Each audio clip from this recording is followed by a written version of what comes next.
में मीटिंग जारी है। बैठक में डीके शिव कुमार शामिल हैं, प्रतिभा सिंह भी सीएम हाउस में इस वक्त मौजूद है। साथ ही साथ विक्रमादित्य सिंह भी इस बैठक में शामिल हैं। डिप्टी सीएम मुकेश अग्निहोत्री भी इस बैठक में हिस्सा लेने के लिए पहुंचे हैं। तो हिमाचल में जो कुछ चल रहा है उससे लेकर लगातार अपडेट्स आ रहे हैं और इस वक्त मुख्यमंत्री हाउस में, सीएम हाउस में इस वक्त एक बड़ी बैठक चल रही है, जिस बैठक में विक्रमादित्य सिंह, प्रतिभा सिंह, साथ ही साथ डिप्टी सीएम मुकेश अग्निहोत्री भी पहुंचे और जो ऑब्जर्वर नियुक्त किए गए थे डीके शिव कुमार, वो भी इस बैठक में मौजूद हैं।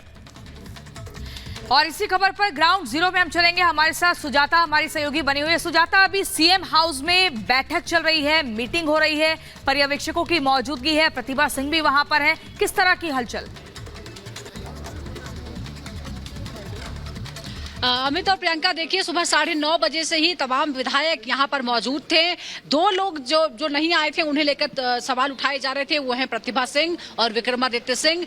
लेकिन अब वो भी अंदर है। डीके शिव कुमार से अलग से बातचीत करने के बाद डीके शिव कुमार ने उनसे अलग से बातचीत की। उसके बाद सभी लोग एक ही गाड़ी में आए हैं, अंदर गए हैं। ऐसा लग रहा है कि जो भी नाराजगी थी वो ऑब्जर्वर से और शायद दिल्ली से कोई संदेश आया होगा, उसके बाद मान गए हैं। लेकिन अब हमें थोड़ी देर और इंतजार करना होगा, क्योंकि जो असमंजस बना हुआ है कि आखिर विक्रमादित्य सिंह ने इस्तीफा दे दिया है, इस्तीफा वापस लिया है, एक्सेप्ट नहीं हुआ है, क्या है। अगर वो कैबिनेट की मीटिंग में जाते हैं, यानी वो मंत्री हैं, उनके इस्तीफे का कोई मतलब नहीं रह जाता है, तो हमें 5 बजे तक का इंतजार करना होगा। लेकिन अभी कुछ और पेच फंस सकते हैं, क्योंकि अभी 6 लोगों को डिस्क्वालीफाई किया गया है, लेकिन उनकी तरफ से क्या कदम उठाया जाता है, जाहिर तौर पर। ठीक है सुजाता, बहुत ही महत्वपूर्ण जानकारी आप दे रही हैं, बहुत शुक्रिया फिलहाल के लिए।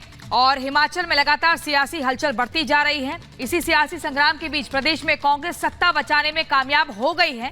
प्रदेश विधानसभा स्पीकर कुलदीप पठानिया ने राज्यसभा चुनाव में क्रॉस वोटिंग करने वाले 6 कांग्रेसी विधायकों को अयोग्य करार दे दिया है। उन्हें पार्टी विहित के उल्लंघन का दोषी भी माना गया है। लेकिन सवाल यह है कि सुक्खू की कुर्सी का क्या होगा, वो बचेगी या जाएगी? आप देखिए इस रिपोर्ट में।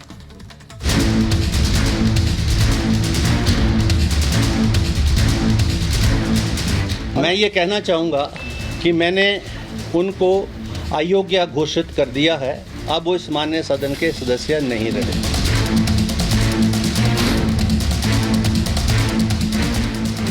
तो क्या कांग्रेस के पास अब कोई विकल्प नहीं था और कांग्रेस जो सियासी एजेंडा सेट किया उसके लिए मात्र यही एक विकल्प था? कांग्रेस का सियासी गणित आपको समझाएंगे, लेकिन उससे पहले विधानसभा स्पीकर के फैसलों वाला बयान सुनिए।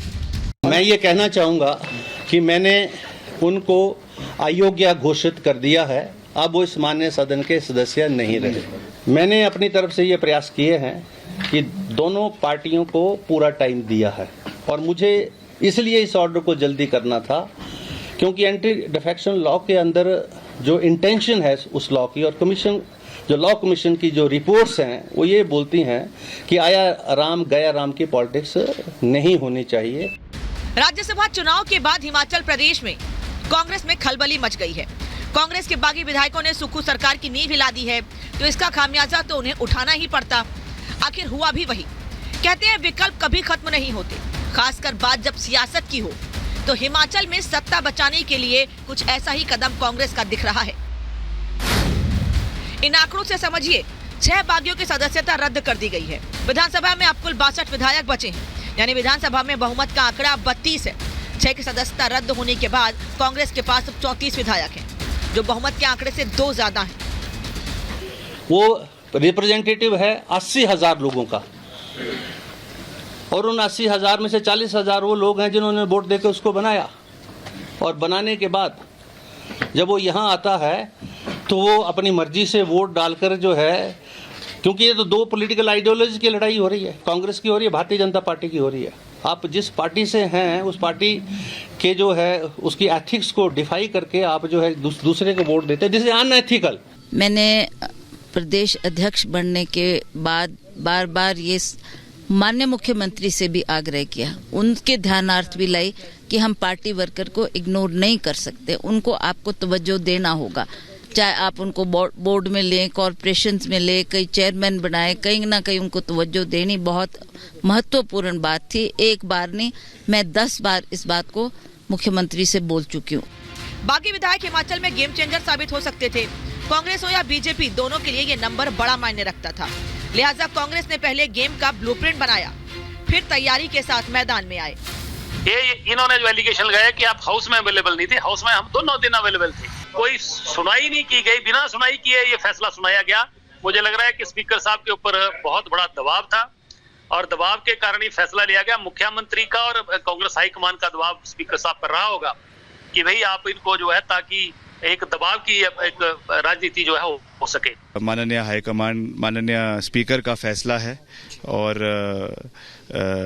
अभी हम सबसे बात करेंगे, जो भी हमारे ऑब्जर्वर्स हैं उनसे बात करेंगे और फिर जिस तरीके की स्थिति वहाँ से निकल कर आती है उसके बाद फिर आगे की जो है चीज़ों पे चर्चा की जाएगी। ब्रेकफास्ट को लेकर आज सारे एमएलए पहुंचे थे, आप नहीं पहुंचे थे, आखिरी सवाल सर बस। नहीं, मैं ब्रेकफास्ट कम ही करता हूँ, सुबह इसलिए गया। आज किया कि नहीं किया? कर लिया है। पहाड़ पर छिड़े सियासी संग्राम में फिलहाल कांग्रेस को राहत मिल गई है, लेकिन लड़ाई अभी बाकी है क्योंकि कलह अंदर है और खतरे में सुक्खू की कुर्सी है, जिसे लेकर सस्पेंस बरकरार है। Bureau report, Republic Bharat. और इस बीच शिमला से एक और सियासी खबर है। बड़ी खबर यह है कि 6 बागी विधायक अब कोर्ट का रुख करेंगे। स्पीकर ने इन सभी विधायकों को निष्कासित कर दिया था, जिसके बाद अब ये कोर्ट का रुख करेंगे।